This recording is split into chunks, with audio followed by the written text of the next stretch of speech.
যেদিন কিয়ামত কায়েম হয়ে যাবে, কিয়ামতের এমন অবস্থা হবে, এমন ভয়াবহ অবস্থা হবে, আদাতুর পেছনে যাবে, মাথার মগজ ফেরা হয়ে যাবে, সূর্যের কিরণে জমিনগুলি তামা তামা হয়ে যাবে, 50,000 বছর পর্যন্ত এক পায়ে দাঁড়ায় থাকতে হবে।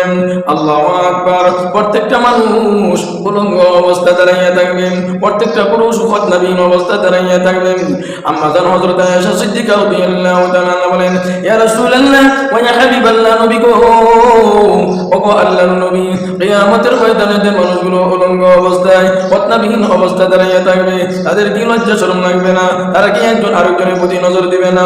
এমনি আল্লাহর রাসূল বলেন, ও আয়েশা, জানিয়া রাখো কিয়ামতের ময়দানে এমন ভয়াবহ অবস্থা হবে, একজন আরেকজনের প্রতি চাওয়ার মতো এমন ধারণা, এমন চিন্তা মাথার মধ্যে আসবে না।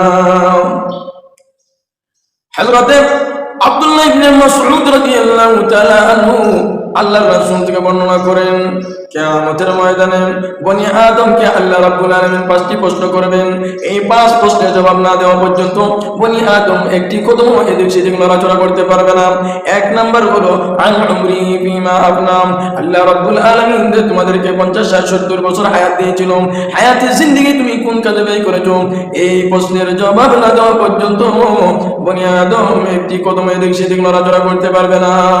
2 নাম্বার ওয়ান শাবাবি ফিমা আবলাম, আল্লাহ রাসূল বলেন, তোমার দামি হায়াতে জিন্দেগি 50, 60, 70 বছর হায়াত দিয়েছি, এর মধ্যে আল্লাহ রাব্বুল আলামিন তোমাকে একটা যৌবনকাল দিয়েছেন, ওই যৌবনকাল তুমি কোন কাজে ব্যয় করেছো?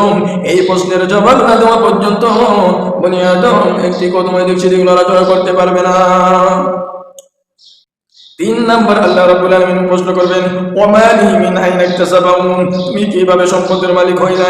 তুমি কিভাবে 5 লক্ষ, 10 লক্ষ, 1 কোটি টাকার মালিক হইলে? তুমি কিভাবে 100 খানি ক্ষেতের মালিক হইলে? তুমি কিভাবে 5 তলা 10 তলা বিল্ডিং এর মালিক হইলে?